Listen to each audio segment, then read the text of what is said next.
Well, in light of this incident, how safe is the personal information stored on your phone? Tech expert Toby Shapshak shared his thoughts with me a little earlier. It's like any other computer connected to the internet. It can be hacked, and there are a couple of things that you can't do it. But first, we need to just unpack Malusi Gigaba's statement. Firstly, if his phone was hacked, what kind of phone was it? Was it Apple? Was it Android? What version of the operating system was he running?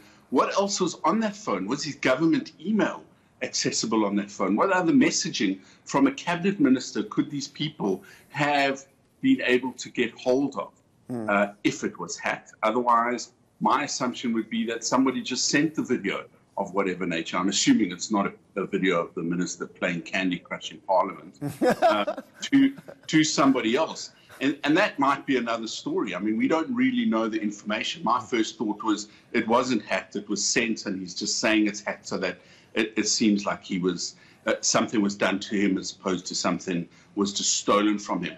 But it's very concerning. I mean, what else was on that phone? Was his government email there? Was messaging between him and other cabinet ministers accessed? These are very serious questions that need to be asked. The information that we have in the public domain tells us that he is reacting proactively before this video gets leaked, to put context to the video before it gets there.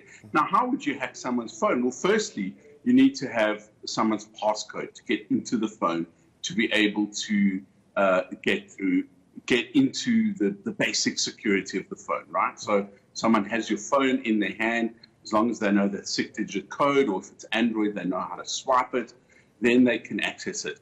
Other technologies that are in use, the biometric ones we've become so familiar with, our fingerprint and increasingly our face scan. Well, this was done in 2016 and 2017. So face scans weren't quite big then, depending on what model phone he had. It would have been a fingerprint reader or a PIN code or a swipe code.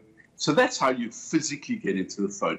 To intercept someone's phone calls and get the information off that, well, not many people have that technology available. The very controversial, much publicized Grabber, that was a bot that was able to intercept telecommunications traffic that was used in Parliament a few years ago when the EFF was clashing with those police officers dressed in white shirts. That happened around that time. So the only people who had access to that kind of technology that could have grabbed the information or hacked the information, as he says, off his phone, would have been government ministries themselves.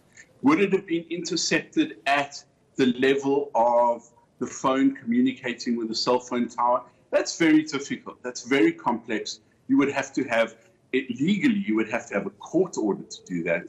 Most of that traffic is encrypted.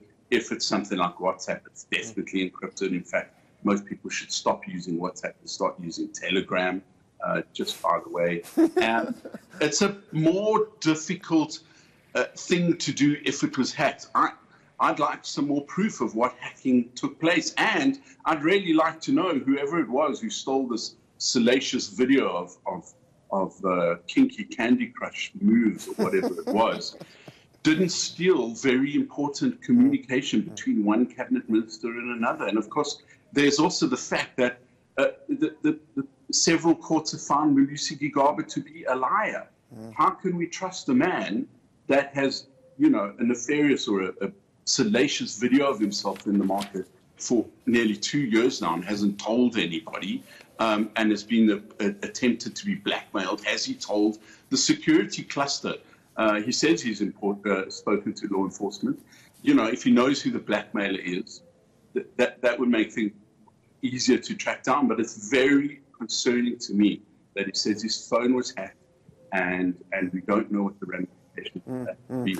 Toby, let's go back to your initial thing. I mean, his tweet says, and I'll quote it, his device, which was stolen when my communication got illegally intercepted. You've covered that point of how difficult it is to actually illegally intercept something. But then he put / my phone got hacked.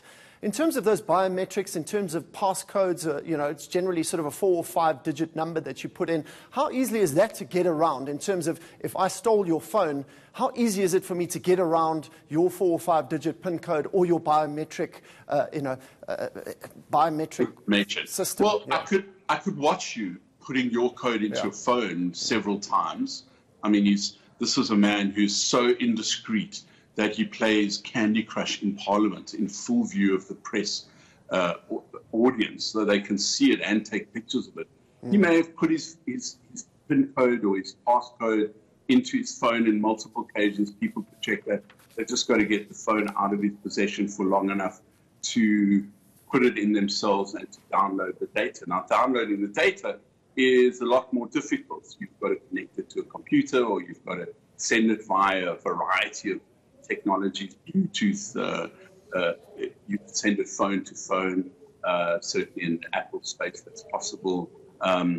You could WhatsApp it via a message. You could email it. You could do a whole bunch of things.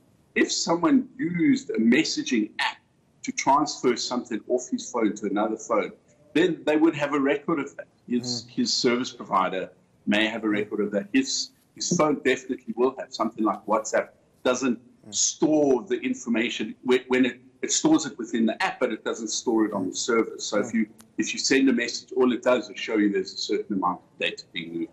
It doesn't say who the phone is to or who it's from. But if you have the actual phone, you could give that to a forensic investigator and they could track it down. Even if it was a pay-as-you-go SIM card, at least there'd be some actual evidence.